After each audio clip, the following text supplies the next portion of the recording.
We have time for a couple questions. Mayor has gracefully agreed to take a couple questions.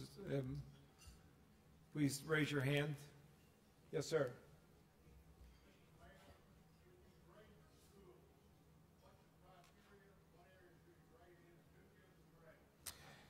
It is needless to say controversial. The question was, how do we grade our schools for the report card? And there are a couple of different ways, and somebody says on one measure you can have one grade and another measure you can have another. But fundamentally what we're trying to do is look at how the schools are improving. And we try to measure schools that are and compare them to comparable schools with the same kind of student body, the same economics and the neighborhood and that sort of thing, so that it is an apples-to-apple comparison. We have some of the best high schools in the country that turn out Rhodes Scholars all the time. Stuyvesant, for example, is well known throughout the country.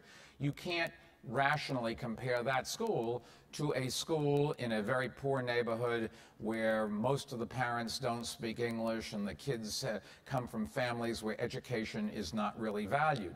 But Stuyvesant has competitors in the city. There are other great schools that you have to take a test to get into, and the question is, how is Stuyvesant improving? Not what level are the kids in Stuyvesant at. That's pretty much determined by who's going there. The same thing for the poor school. Nobody expects the principal and the teachers to take a school where none of the kids have any of the advantages of the luckier ones and make them ready for Harvard, Yale, and Princeton overnight. But if you can take them and move them ahead, at a slightly faster level, a rate, then that's the kind of school that will get a better grade. It is a combination of all of the different things: performance, improvement, number of courses offered, quality of the teachers, a little bit subjective, but there's no question. You take a look at an A school, it's a place you would want to send your kid to. There's an enthusiasm in the school from the teachers that says, we're really making a difference. And the teachers and the principals, they care how their schools are rated. They want to be part of something that is magical. You don't go into education, as I said before, to get rich. Yes, you have to feed a family, so you got to get paid, and you got to get paid a decent amount. And if you don't do that, you can't attract them and keep good teachers. But teachers are there because they want to change the world. And so if you give them the opportunity, the leadership and the physical facilities and the support when the press is out for their heads, when something goes wrong, and when you have 1,100,000 students in your school system, every day something goes wrong. But if you give them the opportunity, they'll come and they'll do the job. And so it's a combination of all of those things. Another question? Yes, sir. Yep. We have a microphone here. One of the things you said that was very important was that education be delivered by government. And I was wondering whether or not that really should have been education be funded by government. You talked about competition. How about bringing some increased competition to New York City through private school choice as well as through the public sector, charter schools and other elements? Governor Patterson, for example, has been interested in tax credits. Would you work to help bring that to New York City? Well, there's two things that people generally talk about government doing that they don't do. One is charter schools, which I'm a big advocate of, and two is vouchers. The problem with vouchers, and I've said from day one I wasn't going to fight for them. I can just tell you, New York State, given our legislature, there isn't a chance in a zillion years. So it would be just very diverting to go and to fight the voucher battle. I've also never been, well, I'm a capitalist, I've never been a big believer in vouchers, because what invariably will happen with vouchers is those who are sending their kids to private schools already will take up most of the vouchers. There aren't more good private schools ready to accept kids. Now, a capitalist would argue, well, if there's money available, people would go and create those schools.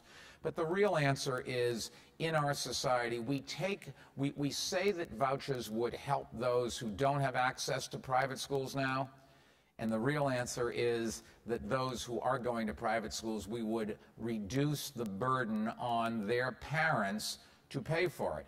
And incidentally, it is the middle class that is going to get the benefit because it's the middle class that pays. You're shaking your head, but that has been our experience where we've studied things. Nevertheless, I can just tell you in New York, vouchers aren't going to work, and for me to go and to fight that battle doesn't make a lot of sense.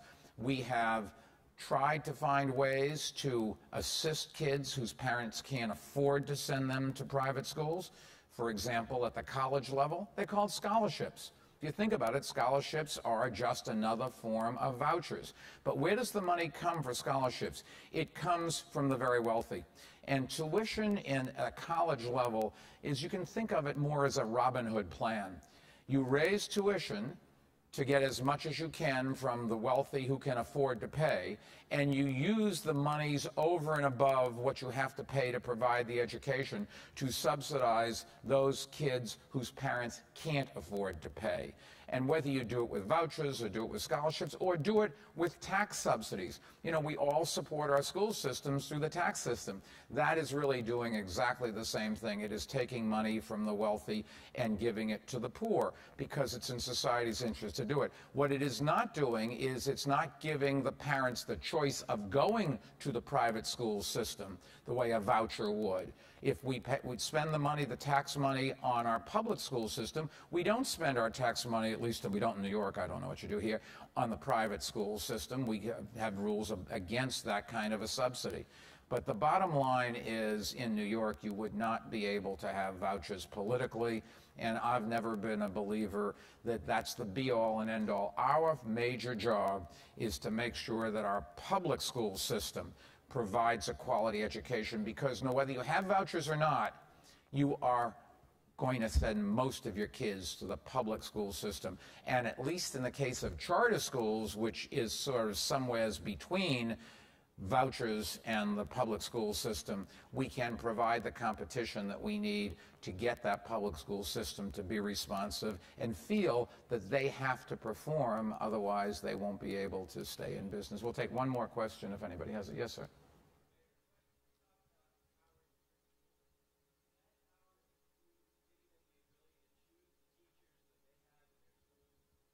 We have over 3 union contracts made enormous progress in doing that.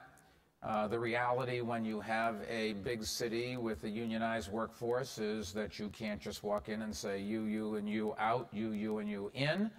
But the principals can move with some aggravation, with some work, but they can move teachers that they don't want out.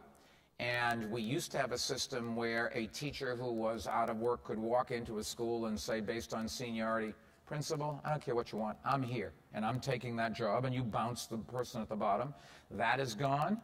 They can't do that anymore. They now get assigned to what's called the rubber room because they bounce around so much.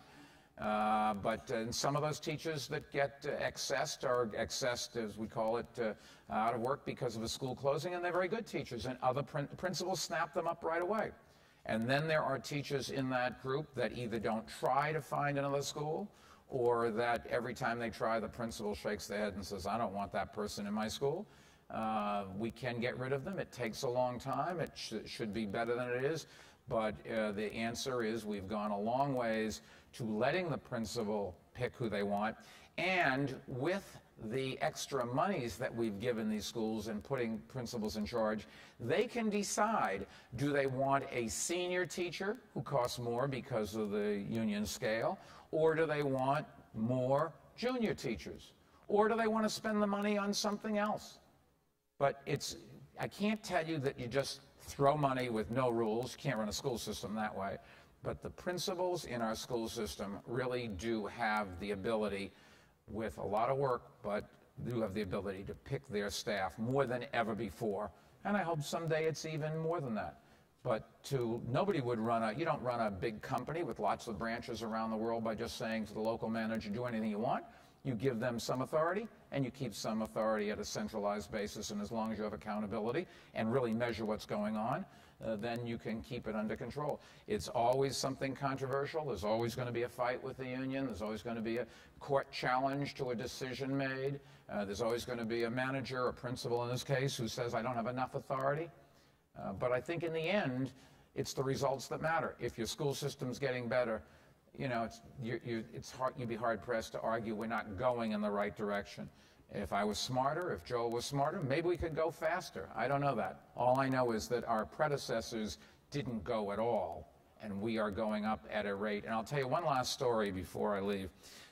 This is about 2 months ago, I was coming up the stairs of the Lexington Avenue subway on a rainy afternoon at 86th Street.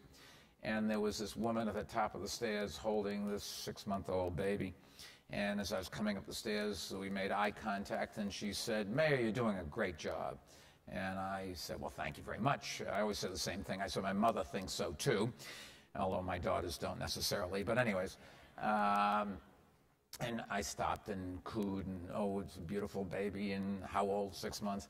And I said, well, the good news is that the school system has gotten a lot better, and your child will have good public schools to go to when your child is old enough. And she made my whole 6.5 years of aggravation as mayor of putting up with all the mishigas, that's a Gaelic word for craziness, all of the craziness in New York City. She made it all worthwhile. She looked at me and she said, I know as long as you're mayor, our school system will get better. Thank you.